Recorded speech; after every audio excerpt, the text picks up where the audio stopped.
주님의 은혜 안에 복되게 맞는 또 귀한 하루입니다. 이제 내일이면 올해 마지막 날, 또 내일 저녁에 송경신 예배 드리는데, 오늘 말씀과 함께 올해 마지막 시간 되겠습니다. 은혜 시간 되길 바라고요. 나오신 여러분들을 주님의 이름으로 환영합니다. 기도하고 우리 말씀 나누도록 하겠습니다. 하나님 아버지, 은혜를 감사합니다. 오늘도 말씀의 자리에 저희 잠시 머물러 있게 하셔서 감사합니다. 세상 나가기 전에, 세상 소리 듣기 전에, 세상 것 바라보기 전에 주님의 음성 듣고 십자가 바라보고 주님의 은혜 소망하는 시간 되게 하시니 감사를 드립니다. 사랑하는 오클랜드 교회 모든 교우들을 축복하시고, 특별히 이 시간 함께 말씀을 나누는 귀한 종들에게 하늘의 복과 땅 위의 복으로 채워주시옵시고, 하나님의 충만한 은혜로 채우시고, 삶의 필요들이 채워지며 기도의 소원들이 다 응답되어지는 축복의 인생 되도록 하나님이여 인도하여 주시옵소서. 부족한 종을 세우셨으나 가리워 주시고, 주님의 말씀만이 은혜 안에 나누어지도록 성령님 이 시간을 주장하여 주시옵소서. 감사드립니다. 우리 주님 예수 그리스도 이름으로 간절히 기도드립니다. 아멘, 아멘. 자, 오늘 말씀은 누가복음 24장입니다. 원래 오늘 23장인데 마지막이라 생각하고 누가복음 마지막 장 묵상을 하도록 하겠습니다. 오늘 부활에 대한 말씀을 나눕니다. 24장 6절, 7절, 8절 석절 말씀 읽어드리겠습니다. 여기 계시지 않고 살아나셨느니라. 갈릴리에 계실 때에 너에게 어떻게 말씀하셨는지를 기억하라. 이르시기를 인자야 죄인의 손에 넘겨져 십자가에 못 박히고 제3일에 다시 살아나야 하리라 하셨느니라 한데, 그들이 예수의 말을 기억하고. 아멘, 아멘. 오늘 말씀의 제목은 기적 중에 기적이라고 하는 말씀의 제목입니다. 예수님의 마지막 기적은 무엇입니까? 두말할 필요 없이 부활의 기적입니다. 그래서 우리는 부활을 믿고요. 그래서 우리는 부활의 신앙을 갖고 있습니다. 그 부활의 신앙을 빼버리고 기독교 신앙을 떠올린다는 것은 불가능한 일이죠. 그래서 부활 신앙은 우리의 신앙의 정점, 절정이라 할 수가 있습니다. 부활하심으로 영원한 세계가 우리에게 있음을 보여주셨습니다. 부활하심으로 영생의 소망이 있음도 보여주셨습니다. 그래서 주님의 부활을 아무리 강조하고 아무리 자랑해도 지나치지가 않습니다. 우리는 부활하신 주님을 찬송하고 또 부활하신 주님을 선포합니다. 그런데 이런 질문을 한번 던져봅니다. 사람이 죽었다가 다시 살아나는 것은 분명 기적이긴 한데, 하나님이라면 부활은 당연한 것이 아닐까 하는 생각입니다.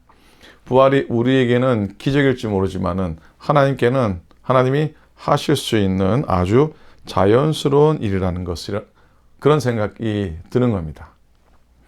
한번 생각해 봅니다. 주님이 이 땅에 오실 때 사람으로 오셨지만 동시에 하나님으로 오셨습니다.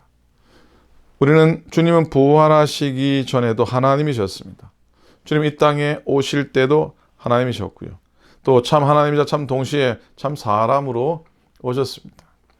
주님 이 땅에 머무실 때도 하나님이셨습니다. 주님 십자가에 돌아가실 때도 하나님이셨고, 십자가의 예수님은 십자가에 달리신 하나님이시기도 합니다. 결국 주님은 부활하시기 전에 하나님이셨어요. 그러니 예수님은 죽음에서 부활하셨기 때문에, 예수님께서 죽음에서 부활하셨기 때문에 하나님이 되신 게 아니라, 예수님은 하나님이시기 때문에 부활하신 것입니다. 부활은 주님이 하나님이신 것을 확인시켜 주는 것이긴 하지만, 부활을 통해서 주님이 하나님이시라는 걸 증명한 것은 아닙니다. 자, 그렇기 때문에 주님의 부활은 우리를 깜짝 놀라게 할 만한 정말 놀라운 사건이긴 하지만, 또한 그리 놀랄 만한 일도 되지 않습니다. 제자들처럼 우둔한 어리석은 제자들처럼 주님이 하나님이시라는 것을 온전히 믿지 못한 사람에게는 부활이 놀라운 일이 될 겁니다. 놀라운 기적입니다. 하지만 주님이 하나님이시라는 것을 확실히 믿는 사람들에게, 믿는 우리들에게 부활은 사실 자연스러운 일이라 할 수가 있습니다. 그래서 주님께서 말씀하시던 대로 살아나신 것 뿐이기에 당연한 것이고요. 주님은 하나님이시기에 놀랄 만한 일이 아닌 것입니다. 지난 성탄절 묵상 때 이런 말씀을 드렸습니다. 우리의 신앙에 있어서 사건이 항상 사상보다 앞선다 그랬어요. 그래서 우리의 신앙, 기독교의 신앙은 사상이 먼저고 그 다음에 사건이 아니라 항상 사건이 먼저고 그 결과로 사상이 생겨난 것이라 말씀드렸습니다. 기억나십니까? 크리스마스 때, 성탄절 때 묵상했죠. 그렇게 사건의 결과로 생겨난 것이 바로 사상이라 했는데 다른 말로 쉽게 말하면 고백이라 할 수 있습니다. 결국 사건의 경험에 이어 나오는 이 고백이 어찌 보면 신앙의 완성이라 할 수 있습니다. 믿음은 곧 고백이고 고백은 곧 믿음이기 때문입니다. 그래서 여기서 하나 생각해 보고 싶은 것이 하나 있습니다. 그 뭐냐면 예수님께서 십자가 형장에 못 박혀 계실 때에 백부장이 한 사람이 저 멀리서 그 장면을 바라보고 예수님이 십자가에 달려 피와 물을 다 쏟으시는 그 장면을 바라보고 뭐라고 했냐면 저 사람은 진짜 하나님이시다. 저희는 정말로 하나님이고 의인이다 라고 하는 고백을 하게 됩니다. 자, 근데 이 고백은 진짜로 의외입니다. 여러분, 십자가에 달려 피를 흘리며 죽어간 한 청년을 보고서 저 사람은 진짜 하나님이시다. 자, 죽어가는 사람을 보고서 하나님이라고 고백하는 건 납득하기가 어려운 겁니다. 우리는 사실 오늘 믿음으로 늘 고백하고 수도 없는 말씀을 들어왔기에 그 백부장의 고백이 은혜스럽게 들리겠지만 사실은 그 말은 납득이 되지 않는 말입니다. 그래서 이 고백에는 정말 놀라운 의미가 담겨져 있다고 생각합니다. 자, 그래서 십자가 사건을 한번 생각해 봅니다. 여러분, 예수님이 땅에 머무시는 동안에 수많은 하나님의 능력, 신의 능력을 행하셨습니다. 그렇죠? 자, 눈먼 자를 뜨게 하셨고, 걷지 못하는 사람을 걷게 하셨고, 고치지 못하는 불치병을 고쳤습니다.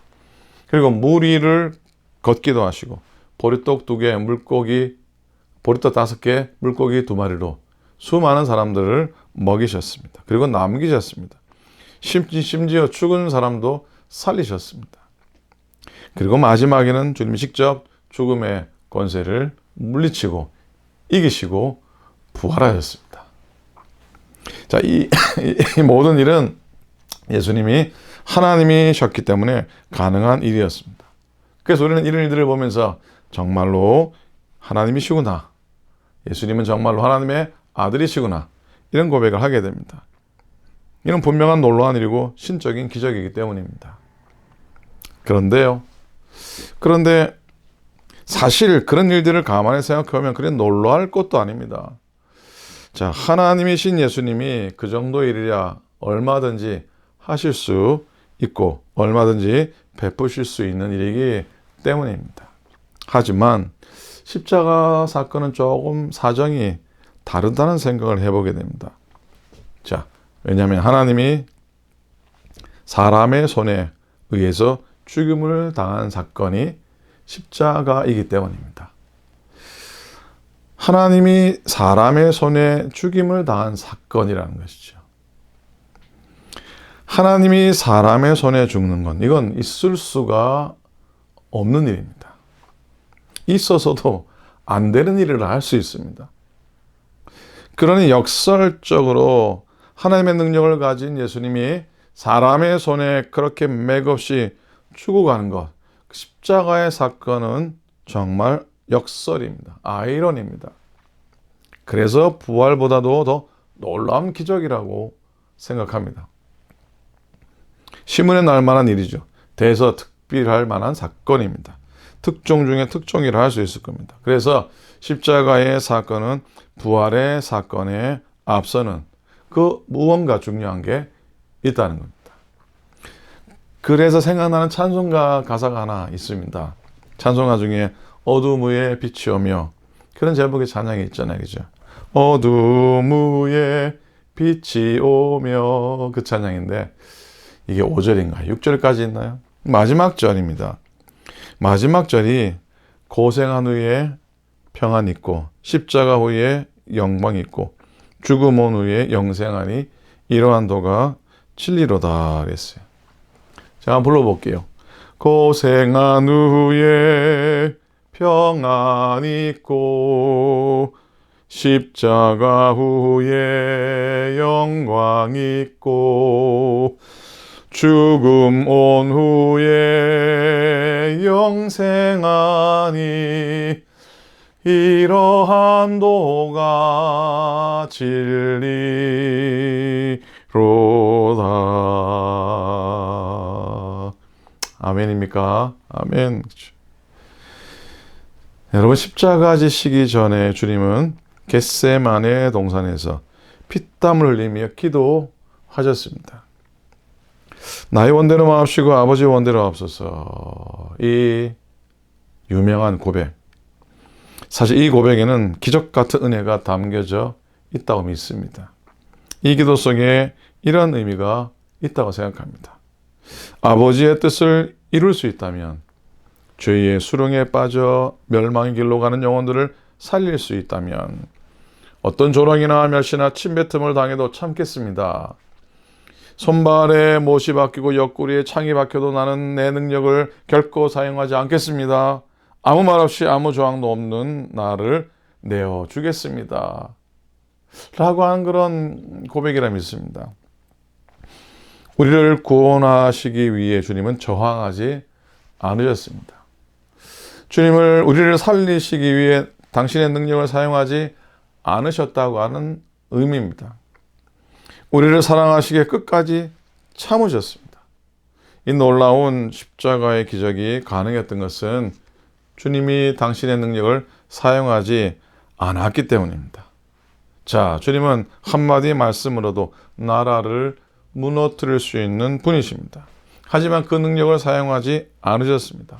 손가락질 당하고 침뱉음을 당하고 조롱을 당하고 손발에 못이 박히고 옆구리에 창이 찔려도 끝까지 하나님의 능력, 하늘의 능력을 사용하지 않으셨습니다.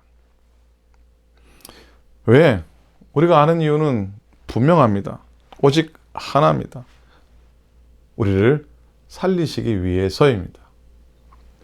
우리를 죄에서 건져내기 위해서입니다. 우리에게 구원의 길을 열어주시기 위해서입니다. 우리를 너무나 사랑하시기에 우리를 구원하시기 위해서입니다. 그러기에 이와 같은 기적은 은혜 없이는, 사랑 없이는 이룰 수 없는 그런 기적입니다. 자, 이 사랑의 기적이 우리를 구했습니다. 이 십자가의 기적이 우리를 살렸습니다. 이 기적이 지난 한 해 동안 우리의 발걸음, 우리의 인생길, 우리의 심령을 붙들어, 우리의 가정을, 우리의 교회를 붙들어 온 줄로 믿습니다. 자, 부활이 하나님의 능력을 드러내는 기적이라면 십자가는 당신의 능력을 내려놓고 스스로를 포기하는 기적입니다. 그래서 바울은 말합니다. 십자가는 부끄러운 것이고 어리석은 것이고 미련한 것이다 라고 고백합니다. 하지만 우리들에게 주시는 교훈은 분명합니다. 자기 능력을 감추고 내려놓고 오히려 스스로를 낮추고 섬기는 것이 진짜 능력이고 진짜 실력이라는 겁니다. 우리가 믿고 붙들어야 하고 또 보여줘야 할 능력은 십자가의 능력입니다. 지난번 누가복음 17장 묵상입니다. 그 묵상을 통해서 무익한 종이라고 고백한 종의 이야기를 생각을 했었죠. 나는 무익한 종입니다. 나는 그저 내가 해야 할 일을 했을 뿐입니다. 자, 우리에게 교훈하는 바는 너무나도 분명합니다. 너무나도 분명합니다. 남들이 나를 알아주든지 날 알아주지 않든지 심지어 날 무시하고 날 따돌리든지 아무 관계없이 그저 종으로 걸어가야 할 길을 걷고 감당해야 할 것을 감당하라는 교훈입니다. 지난 한 해 여러분 그렇게 살아오시고 그리 섬기고 감당하셨다면 여러분은 작은 예수님처럼 사신 겁니다. 혹 외면당하고 무시당한 것에 대해서 너무 서운해하거나 또 너무 섭섭해하지 않기를 바랍니다. 인간적인 마음이야 어찌할 수 없겠지만 그래도 주님 고난의 종으로 오셔서 우리에게 십자가 사건을 통해 하신 말씀을 우리가 기억하고 우리의 삶 속에서 해석해낸다면 견뎌내야 됩니다. 십자가 사건을 통해 우리에게 주신 말씀이 뭡니까? 주님이 이러시죠. 나는 아무것도 아니라고. 나는 그저 내가 걸어가야 할 길을 걸었을 뿐이라고. 내가 져야 할 것을 졌을 뿐이라고. 그리 말씀하십니다. 자, 주님은 이 십자가의 능력으로 우리를 구하셨습니다. 미련해 보이고 실패할 것 같아 보이고 유치해 보이고 힘없어 보이고 나약해 보이고 어리석어 보이는 그런 일이었지만 우리는 주님의 십자가의 능력과 지혜와 방법을 통해 이 세상에 구원받았고 우리도 건짐을 받은 줄로 믿습니다. 우리가 믿음을 지키고 어려울 때 힘들어도 그래도 십자가 내가 짊어지고 걸어가죠. 때로는 너무 힘들고 내려놓고 싶고 던져버리고 싶지만은 내가 믿음을 가지고 그 십자가를 짊어지고 걸어갑니다.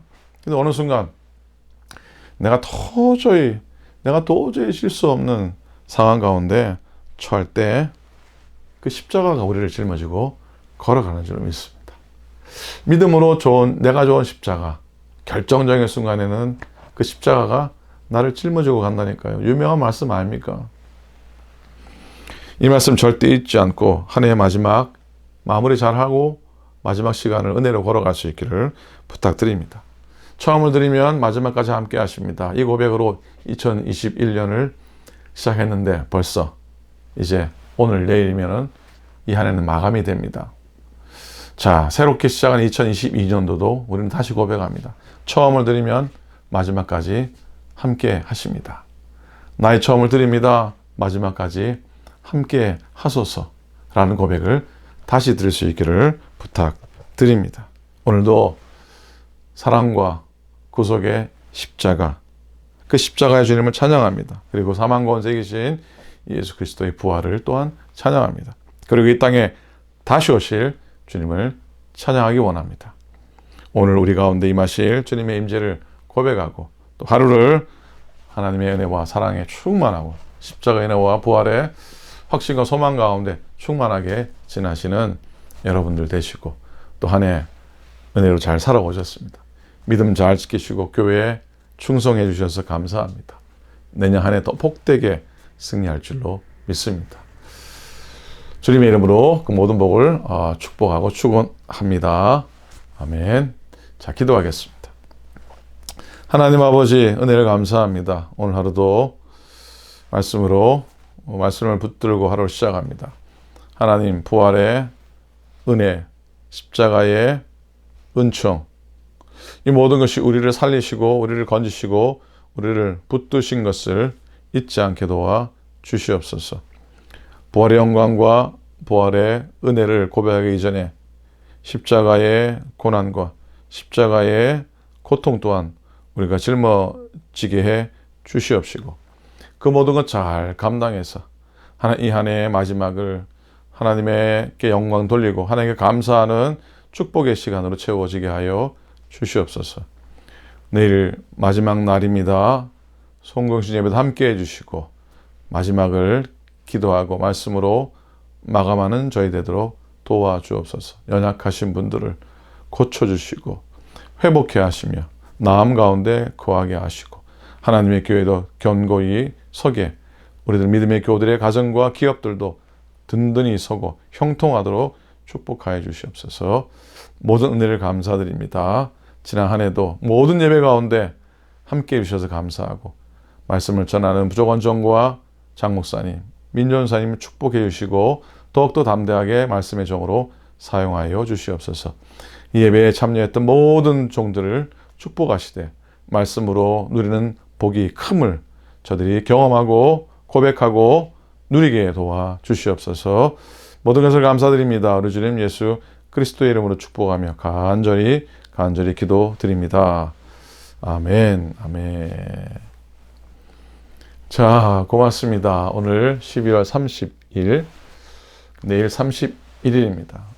저녁 내일 7시 30분에 교회에서 대면으로 송공식 예배 드리기 원합니다. 그리고 가정에서 라이브로 영상 예배에 참여하실 수 있습니다. 7시 반입니다. 기억하시고 가능하면 성일에서 함께 예배 드리기 원하고 또 그게 여의치 않으시면 가정에서 꼭 예배하면서 한 해 마지막을 보내실 수 있기를 부탁을 드립니다. 자, 오늘도 건강하시고 추운데 감기 들지 마시고 코로나 조심하시면서 은혜 안에 지나시기 바랍니다. 고맙습니다. 감사합니다.